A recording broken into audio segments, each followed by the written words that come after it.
Let me start by thanking you and congratulating you on the successful demonstrations and stay away we carried out on Monday.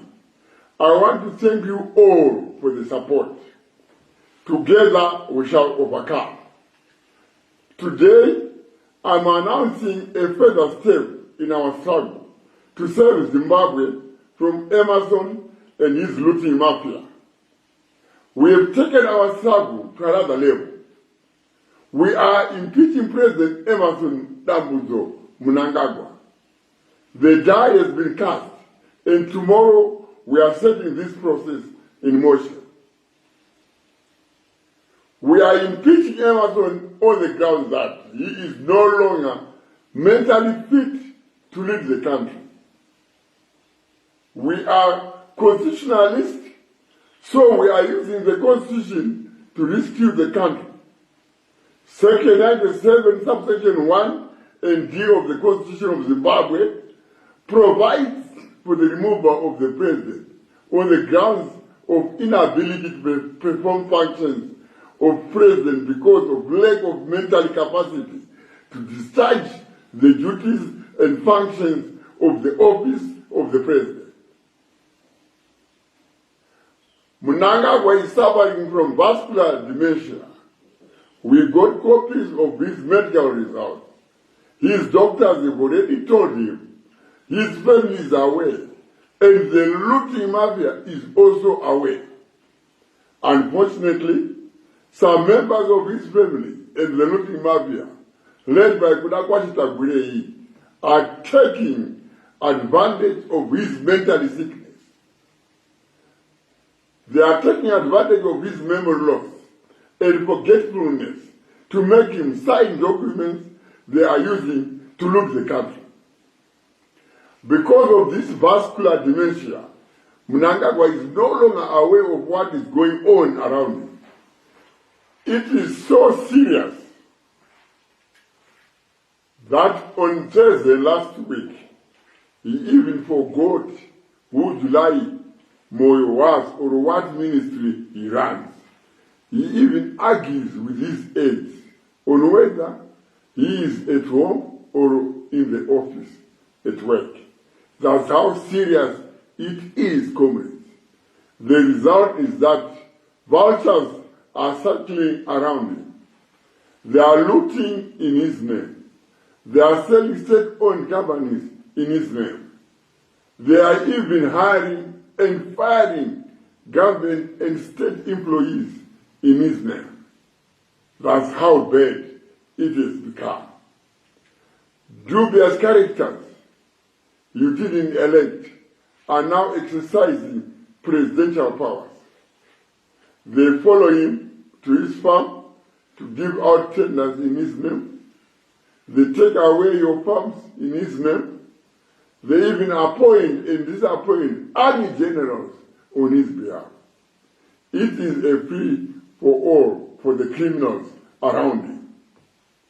This says to stop. We have also seen him. He doesn't even know that the Zimbabwe football national team is no suitable ground in Zimbabwe to use for home matches. He doesn't know all those things. Yet he is the president. Every time he is publicly addressing you, the moment he moves out of script, he starts asking the chief secretary about people around him.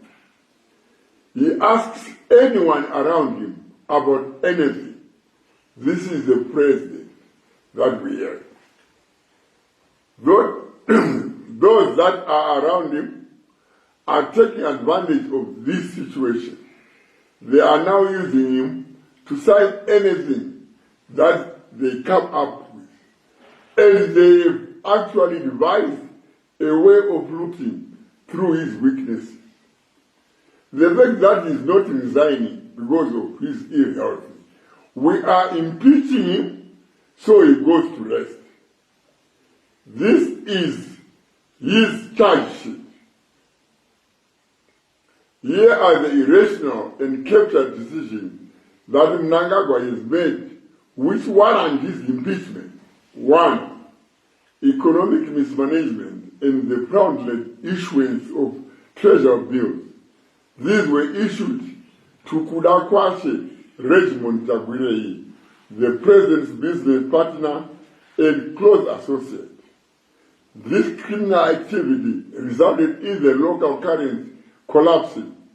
The currency collapse wiped out approximately 4.5 billion US from the market. As a result, your savings between 2019 and 2024 were totally wiped out. 2. Looting of POSB. Attorney General Virginia Mabiza took advantage of Emerson's mental illness to draft letters in the president's name and sanctioned an illegal and fraudulent privatization of POSB Bank. We are now aware of this unfortunate criminal activity since it was widely covered in the media. As if this was not enough, Mnangagwa also sanctioned the looting of 1.9 billion of state funds through the illegal and fraudulent sale of shares in Kuimba mining house. The company is led by a private consortium fronted by Mnangagwa's looter-in-chief, Kudakwashe Tagwirei. They've been helped by Mtulu Nmule, George Guamatanga, and John Mangunda. 3. Abusing the title and office of the president. Criminals are now taking advantage of Emerson's sliding mental state and coming up with dubious presidential branded projects. These projects have one objective: to loot state resources and create billions of American dollars in slush funds for their criminally enterprise and undermining of the Constitution and the people of Zimbabwe. Some of these schemes include Presidential Input Scheme,